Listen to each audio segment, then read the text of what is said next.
வணக்கம் தென்னவன் மீடியா நண்பர்களே.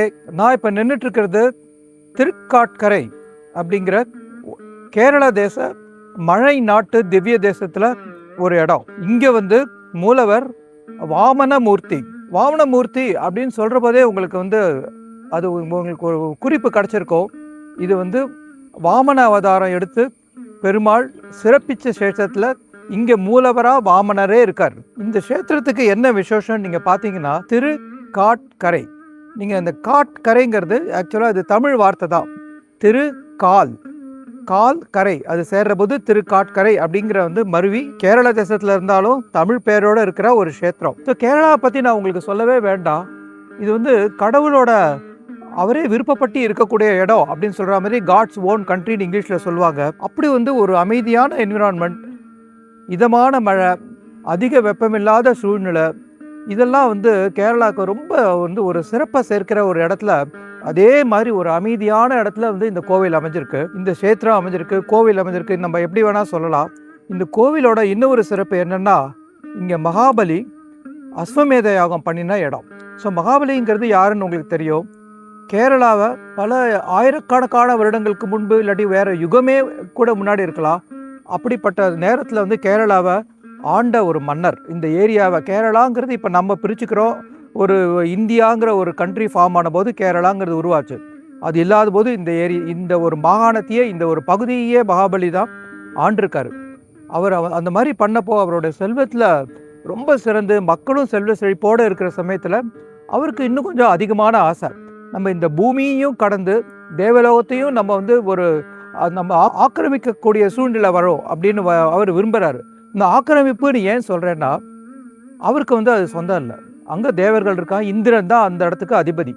ஸோ அதையும் தான் அடையணும் அப்படிங்கிற ஒரு பேராசை வரும்பொழுது இந்திரன் போன்ற தேவர்கள் மகாவிஷ்ணுகிட்ட போய், இவங்க பூமியில் இருக்கிறவங்க பூமியில் தான் இருக்கணும், அதை தாண்டி வர சூழல் வரக்கூடாது அப்படின்னு அவர் வேண்டிக்கிட்டப்போ, ஸோ மகாவிஷ்ணு இங்கே வாமனராக உபேந்திரன், அவருடைய பேர் வாமன அவதாரத்தில், அந்த பேரில் இந்த மண்ணில் பிறந்து அவர் ஒரு சின்ன பையனாக வளர்ந்து மகாபலி சக்கரவர்த்தி நான் நின்றுட்டுருக்கிற இந்த பகுதியில் அஸ்வமேத யாகம் பண்ணுற போது அந்த அஸ்வமேத யாகத்துக்கு வரார். அதுதான் ஆரம்ப கதை. கேரளா கோவில்கள்லாம் நம்ம தமிழ்நாடு கோவில்களை போல் கோபுரங்கள்லாம் இருக்காது. ஸோ கேரளாவோட அதீத மழை பெய்கிற ஒரு நேச்சருக்கோ, இங்கே பல்லமாக அடிக்கிற காற்றுங்கிறது இங்கே ஜூன்லேருந்து கிட்டத்தட்ட அக்டோபர் செப்டம்பர் முடிவு வரைக்கும் அப்படி ஒரு பலமான காற்று அடிக்கிற பிரதேசம். அதுக்கு ஏற்ற மாதிரி தான் இங்கே கோபுரங்கள்லாம் அமைஞ்சிருக்கும். இந்த கோவிலோட கோபுரத்தையே நீங்கள் பார்த்தீங்கன்னா இப்படி வந்திருக்கும்.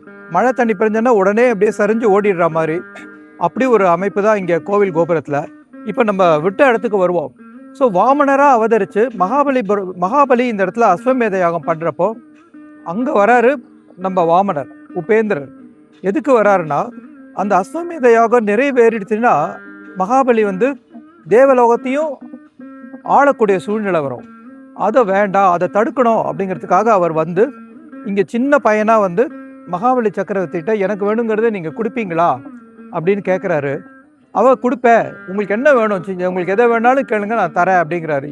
ஏன்னா அஸ்வமேத யாக விதிப்படி வரவங்க ஏதாவது தானமோ தர்மமோ கேட்டானா அதை பூர்த்தி பண்ணணும்.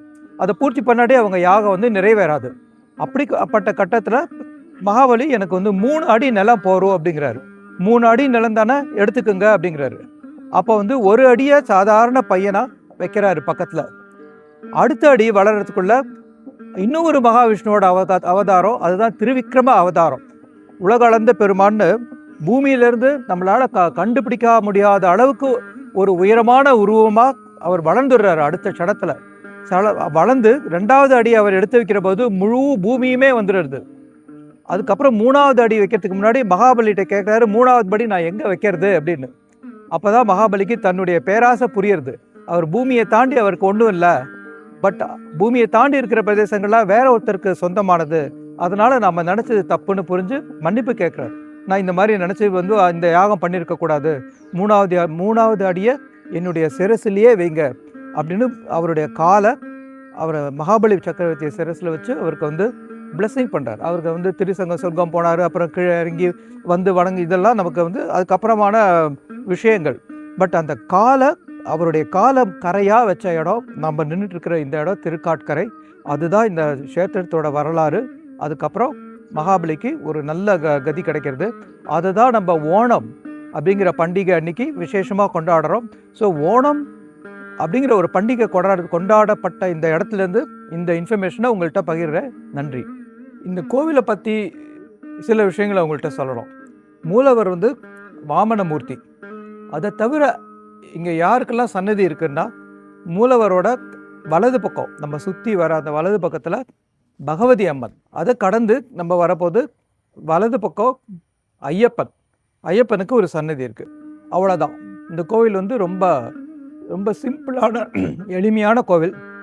எந்த விதத்துலேயும் இயற்கையோ அதை புதுப்பிக்கிற அப்படிங்கிற பேரில் விதவிதமான பெயிண்ட் அடித்தோ அந்த மாதிரி ஆடம்பரங்கள்லாம் இல்லாமல் இயற்கையோட இந்த க்ஷேத்திரத்தில் முதல்ல எப்படி வாமனமூர்த்தி வந்தாரோ அதே மாதிரி நல்ல 2 நிலை நம்ம கீழேருந்து பார்த்தோன்னா ஒரு நிலை ஒரு அளவு படிக்கட்டு, அதை கடந்து திருப்பி ஒரு படிக்கட்டு மேலே இருக்கார் வாமனமூர்த்தி.